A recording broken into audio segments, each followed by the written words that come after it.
Hey everybody, good to see you again. So here we are with our second lecture of the week, and so I've actually, we're moving on at a fast pace here compared to like what we do typically in the fall and the spring semester. So, some of you've already submitted the first assignment, which I appreciate, which again is the profile assignment, writing on somebody you know, trying to basically keep the focus on what makes that person unique or separates them from the rest. Um, uh, some of this I haven't gotten around to. I mean, I'm taping this again before I post this on Friday, so um, but again, expect these lectures to be posted on Mondays and Fridays, before 9 a.m. Okay. Um, anyway, the rewrite, there's a rewrite as I mentioned on these assignments, and anyway, one thing I should have mentioned is that anyone can rewrite the assignment. Okay, it's not just the person who gets the R, but anyone can rewrite the assignment. Okay, so anyway, if you get like if you and actually you should, that's actually another thing I take into consideration when I do class participation is actually I look at like if you have like a C plus, shouldn't you, like, if you're a C, have some sort of letter grade other than an R, you should actually try for a higher grade. You shouldn't just settle for like what, especially if you have like a B plus, you should definitely be shooting for an A. So that is actually something I do also take into consideration when I do class participation. Um, so anyway, let me show you what I got here. So there's also will be also a new assignment posted. Um, so in addition to the rewrite of the profile, okay, again, one can rewrite it, and you should. Um, there is a second assignment. Now this one was where I kind of take you a little bit off the grid, a little bit what you might expect, because you might expect to be writing stories for every single one of these assignments. Well, you don't. We're not. The one particular assignment is where we kind of like revert back to fundamentals.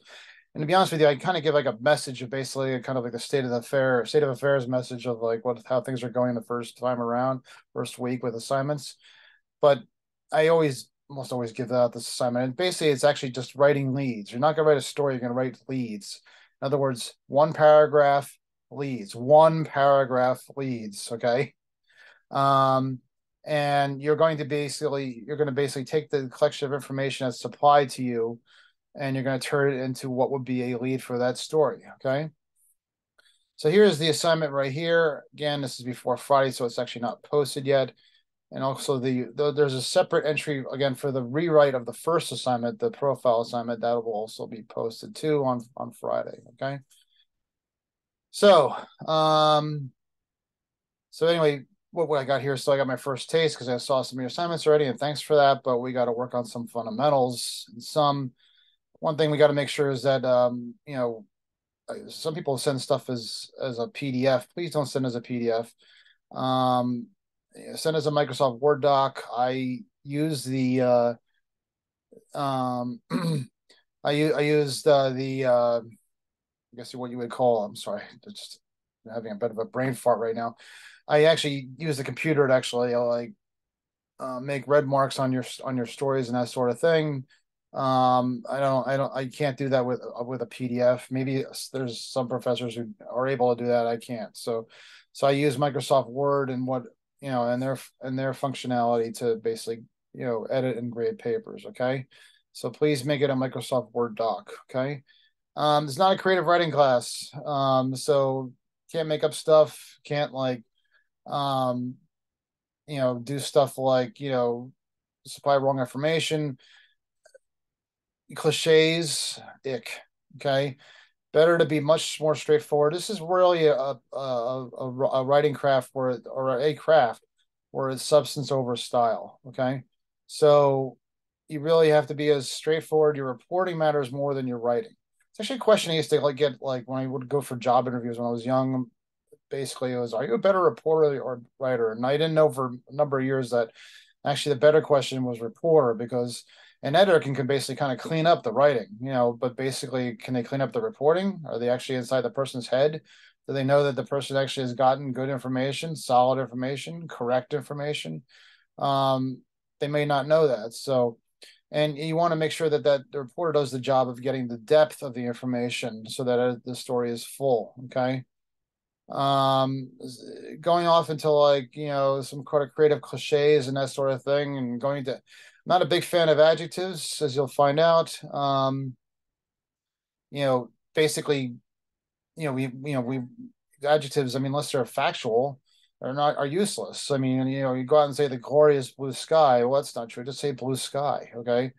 I actually do a weather assignment, and when people kind of go into the whole thing with like the glorious flowers, and that's opinion, okay? How do we know they're glorious? We don't know that. Um, so basically, you're right. The objective here is to basically write as straightforward as possible, and that's reflected in the reading, which I'll also talk about um in this video. Okay. Third person voice. Okay, we write in third person voice, which is he, she, it.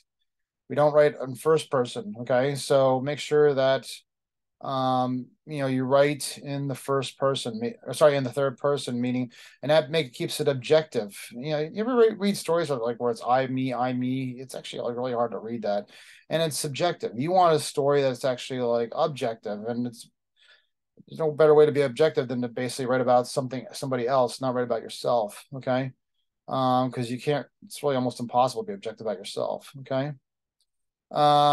Paragraphs should be really no more than 2 or 3 sentences, except for the lead, which is actually um, which is only surely the one sentence. Okay, so make sure that like you try to keep the lead like one really focused sentence, and then like and the rest of the paragraphs are only like 2 or 3, really just 2 sentences really. So so basically try to like make sure that you stick to that, because that's basically, if I pulled out this Tina Turner obituary, which, as you can see right here, I mean, it's I'm not sure why this thing is in the way. um Let me get back to this. Can't seem to X out of that. But obituaries are probably like, I hate to say it, I mean, they're morbid and they're sad and that sort of thing. But probably like, if you want to say like a style where like news writing is actually about as straightforward as possible, and where basically you see like the kinds of like writing that needs to be done, where basically like each paragraph is written and then there's like essentially a pause between each paragraph. That's to give the reader a breath. Otherwise, the story just becomes one big long ramble. Okay, and you don't want that. Okay, you want a story where people can basically take pauses, or maybe even give them the opportunity to go out of the story if they're not interested.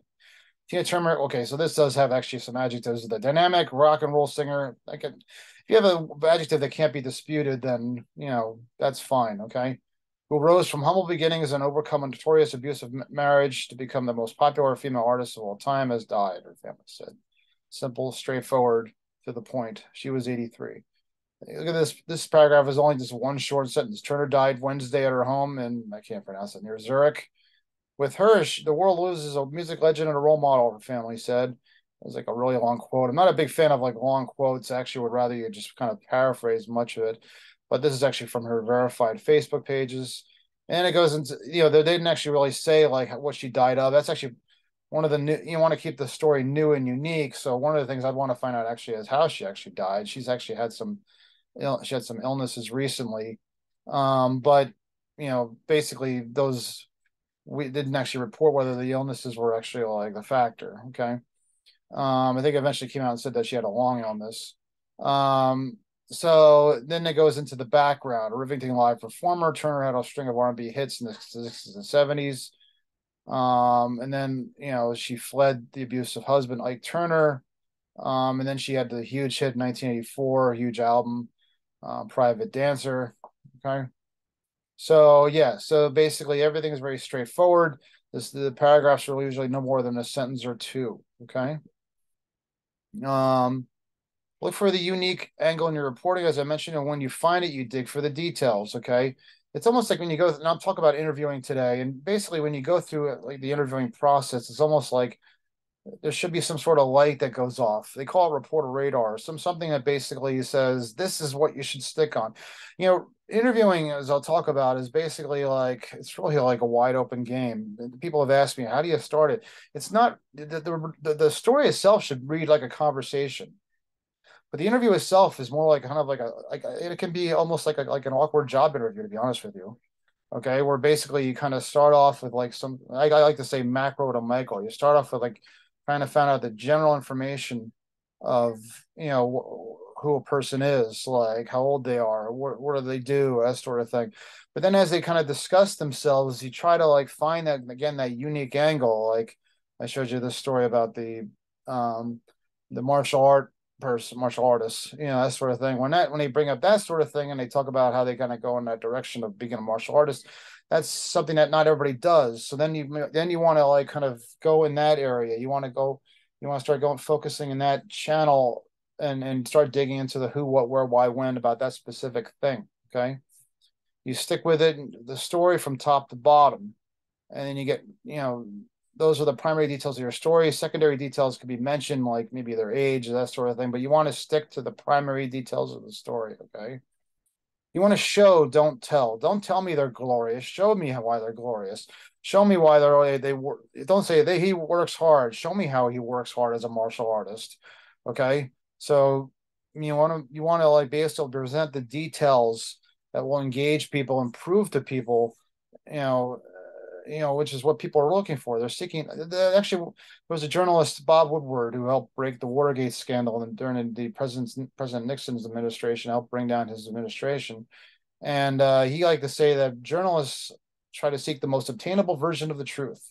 So you can't always be there for like what's really going on in like the truth of the matter, but you try to get as close to it as possible through by just presenting the whatever evidence there needs to be.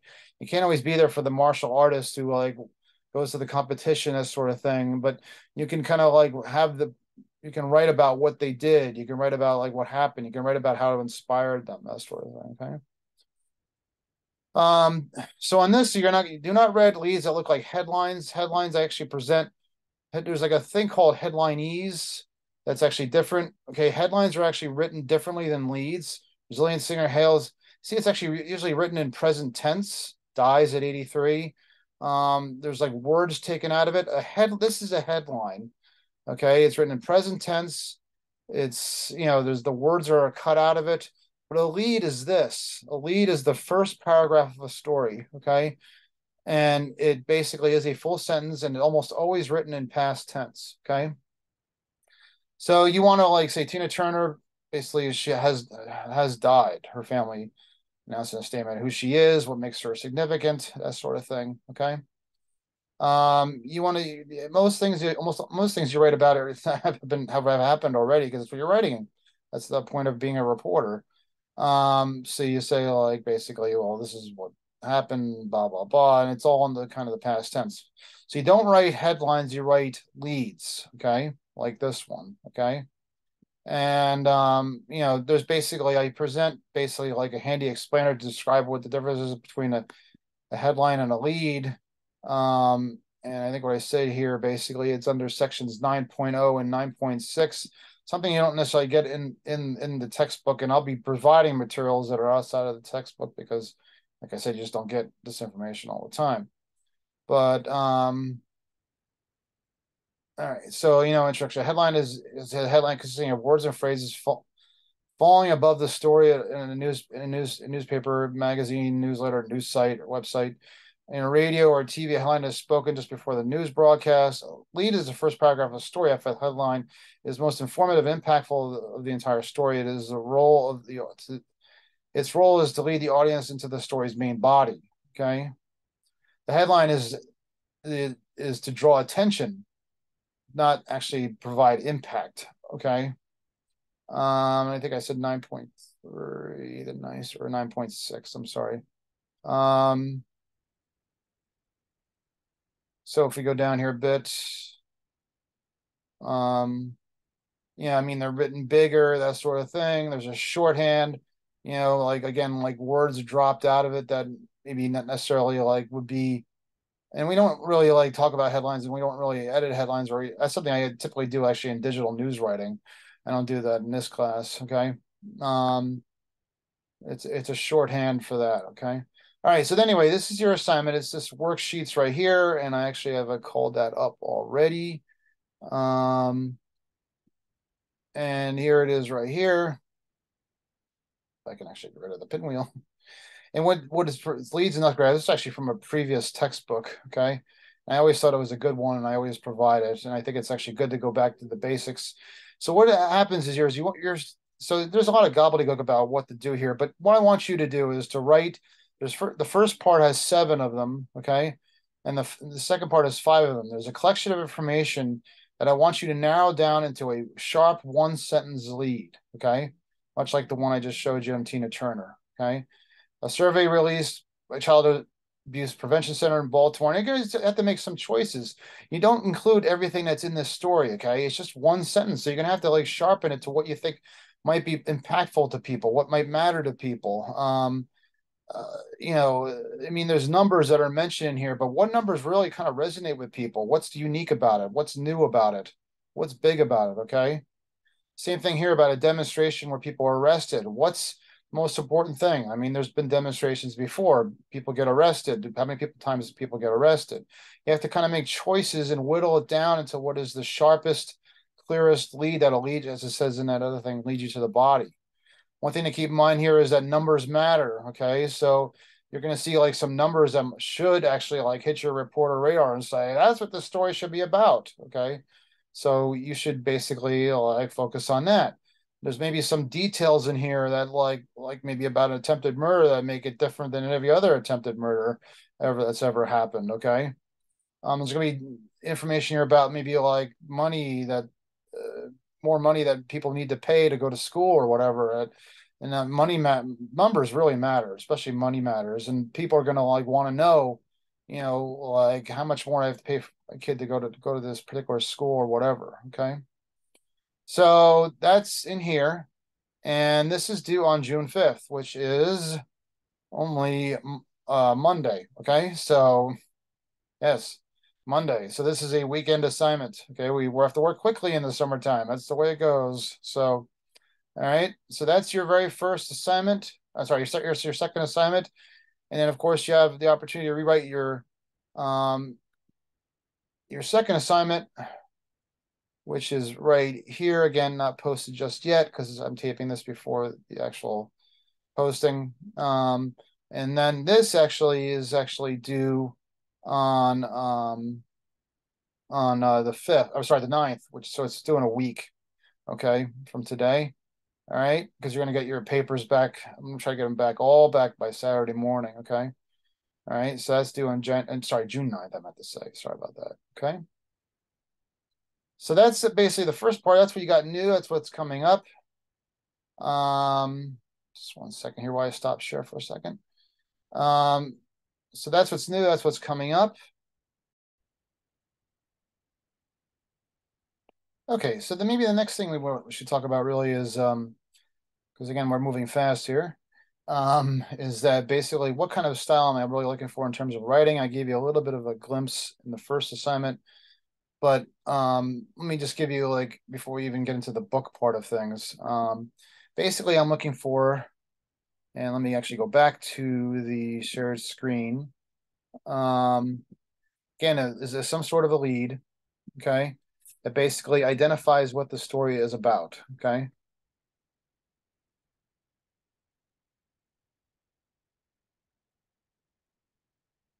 But then after that, as I alluded to this a little bit, the rest of the story really needs to get into, and I'll break this into a more specific detail of how this should be structured. But right now, I'm looking kind of more generally, and then the rest of this needs to answer like essentially. You can answer this in the lead too, but more detail on the who, what, where,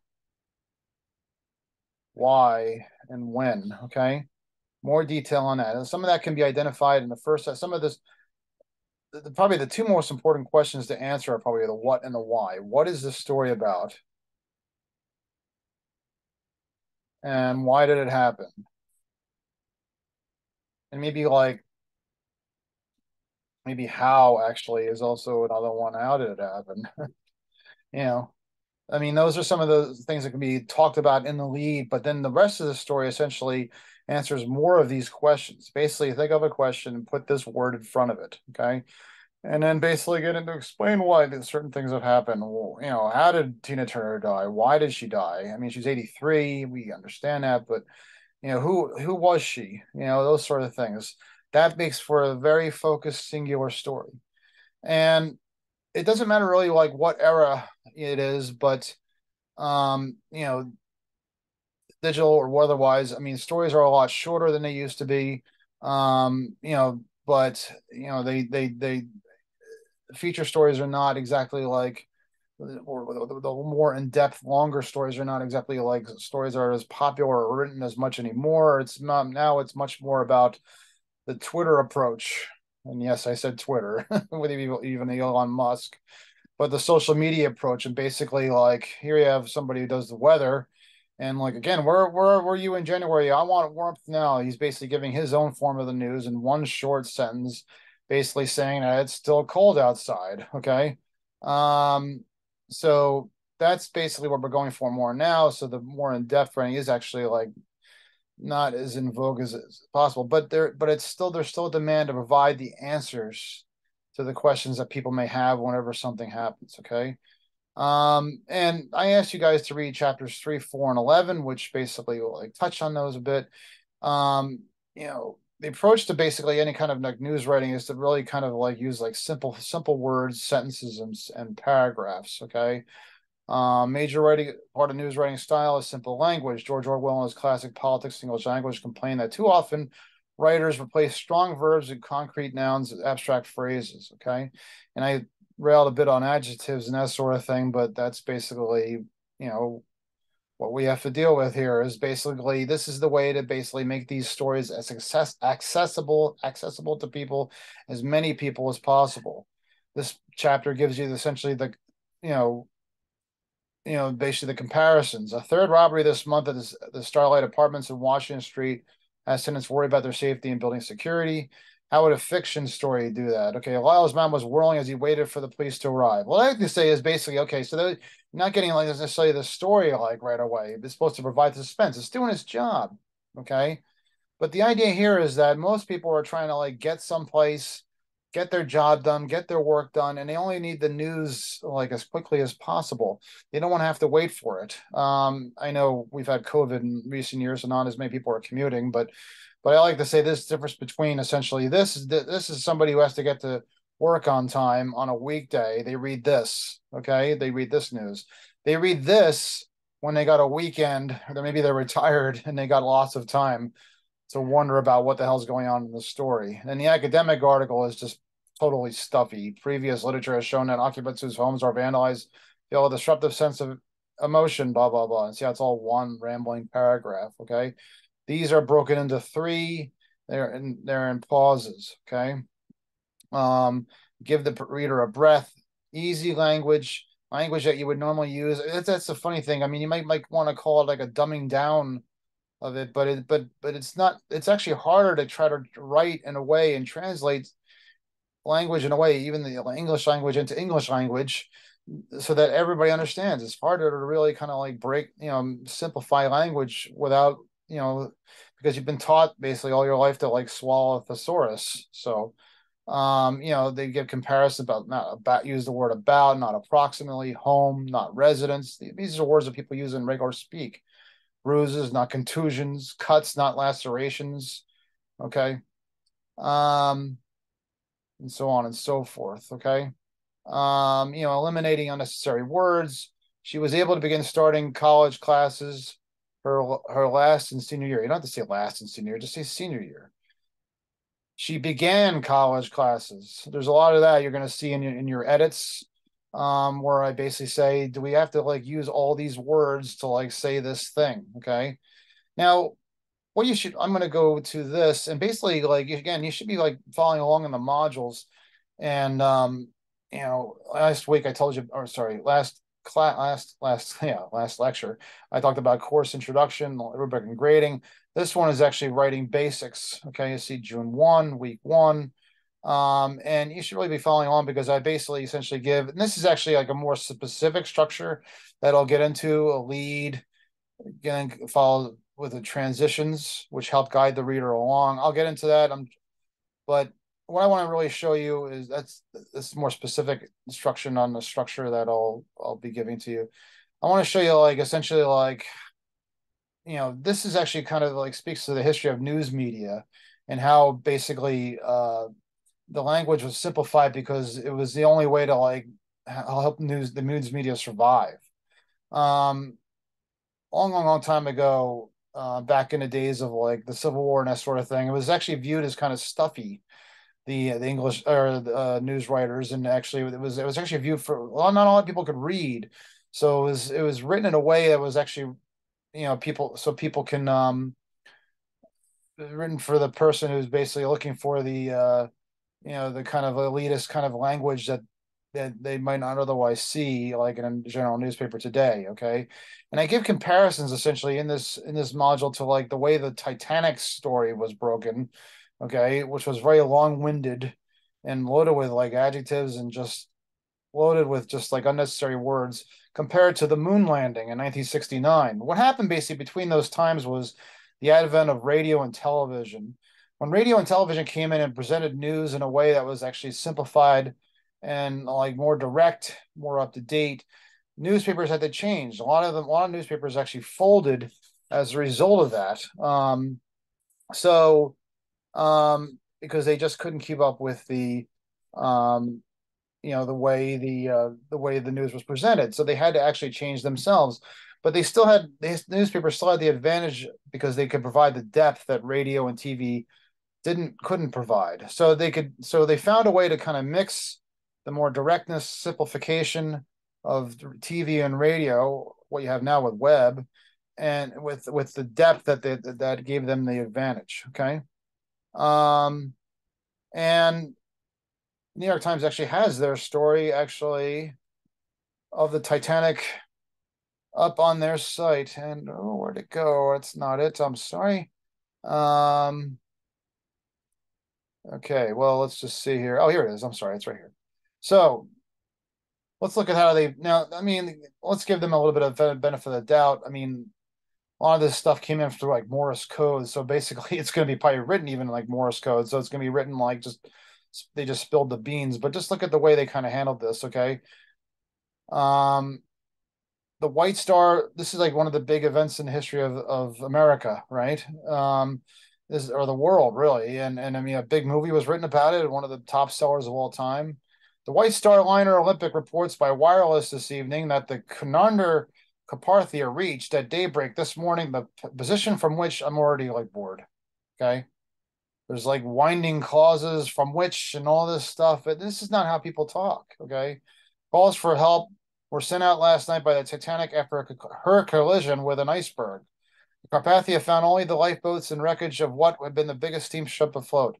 They're not still telling us, they're also not telling us what happened here yet. They're just telling us so far that the Titanic hit an iceberg. The Titanic had foundered about 2:20 a.m. in latitude, and they're even given like, I mean, you have to look at a globe and figure out where the hell that is. This is about 30 miles of 30 minutes of latitude, or about 34 miles due south of the position which he struck the iceberg. So finally, we find that basically what should have been said in maybe just one sentence quickly, and that is that Titanic sunk. The unsinkable Titanic, the Titanic that was not supposed to sink. And it was like a huge, it was huge. It was undefeatable, unbeatable, and it sunk. And it finally comes in here, and it goes into some latitude, longitude thing. Um, you know, again, like, let's see here, using words like foundered. It sunk. Okay.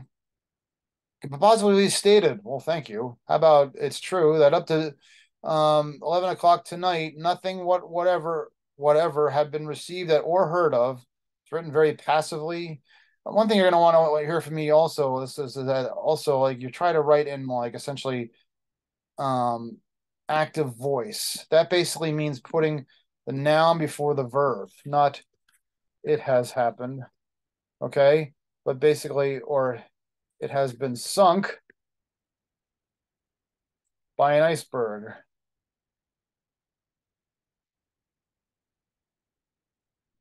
The Titanic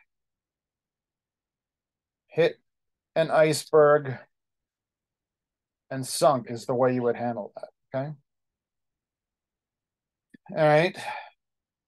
Now, again, after the advent of TV and radio and that, the popularity of that, man, I know they use the word.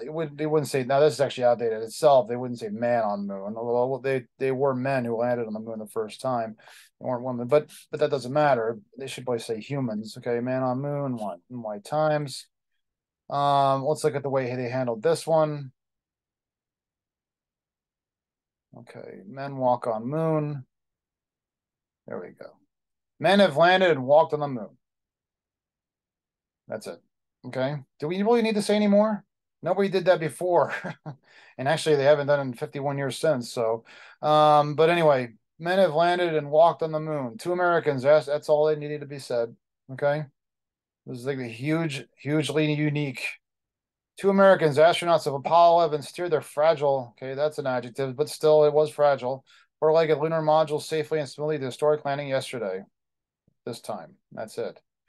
And see how they're just short sentences. Neil Armstrong, radio to Earth, mission control. Houston, Tranquility Base, the Eagle has landed. Okay. And so on and so forth. You know, some details, some more depth. That's it. That's all that really needed to be said. Headline was huge, big, you know, with some, what they call a deck, a subhead. Astronauts land on plane, collect rocks, plant flag, and that's it. Okay. Again, what more needs to be said? Okay. All right, going back to the chapter, you know, remaining objective again, like that's the third person. That's basically trying to maybe not make yourself part of the story. Okay, don't insert yourself in a story. Don't quote yourself in a story. We're not doing that. That's actually like that is a form of journalism, but that gets into like opinion journalism, which actually is harder. That's where I say accuracy, clarity, and focus are like the primary tenets of how I view journalism should be done. But then you have to actually, when you get into like you insert yourself in a story, it gets into commentary, and that's when you have to add the element of persuasion, which is actually very difficult to do. You know, to persuade people to actually like see your point of view. Okay, respecting diversity, understanding that there are you know people of different types, different races, etc. You should basically try to like you know make sure that you know you represent all cultures, all ages here. You be sensitive to of what is going on in society and the world. You know, I hate when people use this term woke because they first of all they misuse it and that sort of thing. But the fact of the matter is there are people who are sensitive to issues of race and that sort of thing that maybe like other races don't understand. So that's actually a very important thing to remember. Okay, avoid stereotyping other groups, that sort of thing. Okay.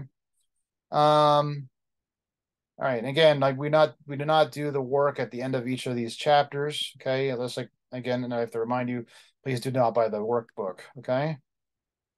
All right. Now we're going to go to chapter 4. Okay. The language of news. Okay. The effectiveness of the words. Writers sometimes misunderstand the words they use. Other times they fail to express their ideas clearly and precisely. In such cases, their sentences may state the obvious or possible, clearly intended comical meanings. Okay, so you basically want to be as clear as possible in your writing, like getting into the bathtub, the phone rang, haha. You know, that's actually something that might end up like on a talk show or something that people make fun of. You want to be as clear and concise as possible, as direct as possible. Okay. I mean, I know a lot of people come into my class, and to be honest with you, they haven't gotten like necessarily the greatest education in the world. Public schools kind of like, especially like during COVID, that sort of thing, they've kind of like fallen flat, not just private schools too. But you know, noun subject again. This is the active voice that I talked about. Billy threw the ball. He threw the ball. Of course, we have to be also sensitive to the fact that it's he, she, and they. You know, pronouns that are used. So maybe somebody doesn't want to be represented as a he or she. So you have to be sensitive to that too. Okay. Um,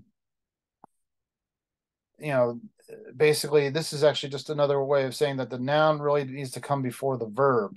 Okay. Because that is the way people talk. People talk.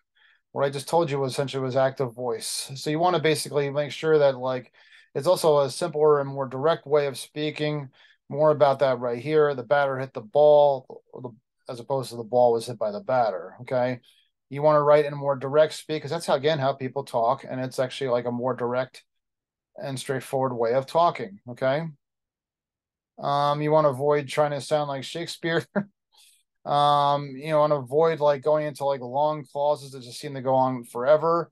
And then you have to make your decision like that versus which and who versus whom and that sort of thing. That usually means that like the story is probably going on forever and doesn't need to be doing that. You want to make sure that everything is spelled correctly. Again, I mentioned a bit about this last week. Again, the big deal there is that like, you want to be credible, okay? People go back to you and they see that like words misspelled or like name is misspelled and that sort of thing. Actually, the one that's interesting about names misspelled, if you actually if you actually said like, um, you have to really make sure you get names correct, okay? And and if you don't, then basically what happens is you could actually like even like libel somebody. Um like if somebody like by the name of Brown was indicted for murder, that's like a name that you might just kind of automatically assume is that has no E on it, okay? But you have to actually spell their name because it may not, because there may be somebody in town with that name.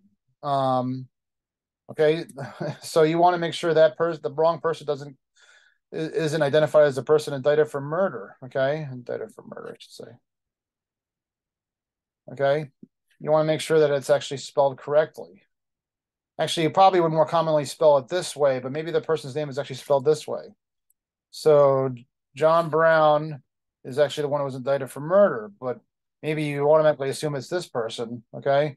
And then suddenly John Brown, your hometown, and everybody thinks is going to go up to them and say, like, you were indicted for murder? And he's going to be pretty pissed, okay? So you want to make sure that, like, that is very much, you check all your names, all your spellings, everything, okay? Strong verbs, I mean, I want to kind of caution a little bit. I mean, it's important to use powerful words like, but you want to make sure you don't want to go over the top either, okay? Um, well, maybe like you use the word shoved as opposed to like pushed or something like that. You want to like have words that kind of represent exactly like what is going on in your action within the story, okay? Again, you want to avoid cliches. They're boring, they're ugly, they make people cringe, okay? You want to avoid say slang. You want to basically just write as straightforward as possible, okay? Um, the cliche would be something like along the lines of like "that's the way the world goes," or they use like some common phrase like "one only knows" or something like that. You really want to avoid that sort of thing. Okay. Of course, we already talked about what sort of like for what voice we're using. Okay. We don't want to be vague. We want to be as specific as possible. Sometimes there may be a case where you might use the present tense because you might be announcing something that's going to be happening, or even future tense. Okay. All right. And just for a second here, I'm actually going to stop the share for a second as I actually proceed to chapter. All right, everybody. Let's go back to sharing the screen now that I found it. And again, with the interviewing, I mean, again, as I talked before, I mean, it's actually something that, um, again, isn't necessarily something that it could end up in as a casual conversation, which would be great. But sometimes you run into people who just actually just don't want to really talk and that sort of thing, and you just have to deal with what you got. It's a famous interview with Robert De Niro back when he didn't talk to anybody, back like 33 years ago, where he spoke to GQ and basically just said the only thing he said was, "I just came for the clothes." GQ gave out clothes for their interviews, but they were able to write about Robert De Niro basically doing this sort of thing, and how he and actually they were able to write about how he behaved and that sort of thing and during the interview, which was actually cantankerous and that sort of thing. So that sort of thing will happen. So you have to actually make adjustments, maybe in the questions you ask, or maybe even the things you write about, and that's all there is. They're not necessarily going to provide the most in-depth answers, but that is the goal, of course, is always to try to get the most in-depth answers as possible. One of the best ways you can do that is to prepare for the interview. Sometimes you can't do that. Sometimes you're maybe called to like some sort of like crime or something like that, or some sort of fire or something like that. And you have to almost like on the way there or something like that, or maybe like you're sitting at your computer, which is how it's typically handled now. You have to think of them on the fly and quickly, that sort of thing. But but you really should think of like prepare the interview. And one of the best ways to do that actually is to maybe like do some research. Maybe like that person is somebody who's been reported on already, or so maybe like you check out the web, you find out some information about them, so you can ask questions, especially if it's like a profile story or something like that, where you actually have some information ahead of time you could ask, and you get them to repeat what's already been printed before, or maybe you even like get more depth on it or something. Okay, you try to find out as much about that person as possible. Maybe like if it's a I'm for this profile story, I was only asking for you to interview the person you're profiling, but typically in a profile story, you actually would interview more people, and you would try to, because actually like the person, we do a profile on somebody, actually probably the least objective person to speak to is the person being profiled. So you want to maybe you want to interview other people and get more information on that person, so you can go back to them and ask more questions. Try to dig up as much information as possible. Maybe it's some job that they do, and maybe you can find information about that job or something like that, and so you'll be able to ask the intelligent questions. But it usually starts off, like I said, goes macro to micro. Starts off with something general. How are you? Who are you? That sort of thing. And there's nothing wrong with asking a question just like that. Okay. Facts and details. You want to get like some of the general information, some of the which you may not use in the story. And as you can see, like this is differences in like what information you would get. Different types of stories. We're just worried about the news one. Okay. Chronology of showing unfolding of events, relationship among people, context person, some really basic stuff about the person or the event, and why it happened or what's happening. Okay. The environment, what's the where? Well, okay, actually, that's not the one. The subject, appears. Well, you might want to get that, but it's really just like basically the anecdotes that basically illuminate the issues and make them more dramatic, sort of thing. The basic stuff. Okay, who, what, where, how, why, when. You get them, and then, of course, if you prepare for the interview, you really should set it up as like a who, what, where, why, when situation. Okay. I talked about that a bit, like researching sources and topics. You might have like a general idea again of like what the person does or what they're about. So you want to maybe like research a bit. Or if it's like a fire, maybe if it's like even like a traffic accident where people get hurt at a particular intersection, you might want to like check, the your internet and see if that's previously been reported as a dangerous intersection or something. So you basically do as much background as you possibly can. Okay. Um, you want to, like it says, don't use loaded words. You ask questions.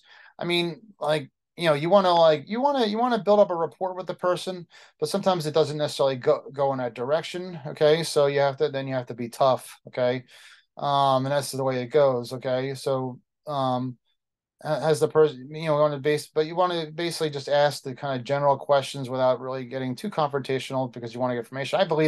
I'm a big believer in catching flies with honey as opposed to like with a fly swatter. Okay.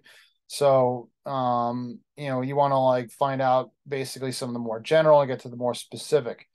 The interview funnel here says basically, it says here, has the presence of large numbers of English non-speaking residents changed the way the police force operates? Kind of changes the department made? And then you get into the more specific that might be more confrontation. Is the department requiring or encouraging officers to learn an additional language? Okay. So you basically like want to get to the general, like see if this is actually like some sort of a trend that's going on, and then see if this department is actually cooperating and doing the things that need to be done. Email interviews, many people, if not most people, do that now. I think a lot of times that it gets discouraged because you can't really like see like or hear how the person's speaking in context, that sort of thing. When you're getting like data and facts and things like that, I think actually email is actually probably the best way to do it, especially if we're like doing some big project. But it's also a very quick way of doing it. So I'm not discouraging people from doing that or doing it through a DM or whatever. Okay. Um, basically, I mean, interview for broadcast. I mean, that one that you actually have to like maybe actually like sit with the person, and you actually can't necessarily do it. You could maybe do it through Zoom or something like that, but the person has to be there. I typically almost always tape my interviews now. Tape, you record, and then I have them actually transcribed where I work. I'm an editor now, actually, so I actually haven't been writing stories lately, but taking notes, I actually like to say that actually, you don't write down everything that's said. Okay. I always like talk about, I give this anecdote way back when I was a freshman in college, and there was a student by the name of Francine who would write down everything that was said in psychology. And I hate to admit this, but I didn't make psychology all the time because I was on the school newspaper, the Targum. Okay. Sorry. I know I don't practice what I preach, right? But we would actually look at her notes, and we actually did better than she did because she wrote down everything that was being said, but we would summarize her notes. And what you really need to do is when you're actually going through an interview, you really need to listen what is being said. You really need to understand. You don't write down everything that's being said, because then that's can be done like robotically, and it's not really sinking in. Okay. I like to say that you listen and internalize, and maybe even though you don't even pull out your notebook or even start typing just yet, you just listen and internalize what's being said, and then you summarize. Okay. I'm sorry, not yet. And then you listen and internalize. Okay. Then you write, and when you write, you summarize. Okay, what's being said. And actually, it's typically, I encourage strongly people to paraphrase the way they write. They paraphrase what's being said to them in their writing. And that's how you do it when you take your notes. And that's how you typically probably do it in your classes, right? You don't write down everything that's being said. And then maybe if they say something colorful or something like that, then you maybe write that exactly. Like, I can't believe that truck hit that car. It was the biggest explosion I've ever seen. Maybe that's it's a horrible thing that happened, but it's actually a colorful thing, and it's actually something you would write word for word. And that would be the direct quote, and that would be the thing you would write word for word. But when you write down the details and the facts and that sort of thing, you summarize what's being said. Okay. And like I said, sometimes like the old days of notebooks, sometimes it's actually a good idea not even to pull out the notebook just right away. You just kind of sit there and keep your notebook down and just let the person just like talk away, and then like you just basically try to like word your way and try to figure out what's being said in there is actually important. Okay. All right. So that's that with the interviewing. Okay. All right, so that's all I have now. And okay, so that, again, was the second lecture of the week. Again, you have the new assignment, the Lee's assignment, sorry, which will be written in Microsoft Word doc format. There's 7 for the first part, 5 for the second. Write them just one sentence leads, not headlines. Okay. And then after that, you also again you have the rewrite. That's due on Monday, and then I'll do a week from today when this is posted. Will be the rewrite of the profile assignment. Okay. Yes. Let me know if you have any questions about that. I'm also available for office hours and that sort of thing. Thanks, everybody, and I appreciate you listening to me, and that's it.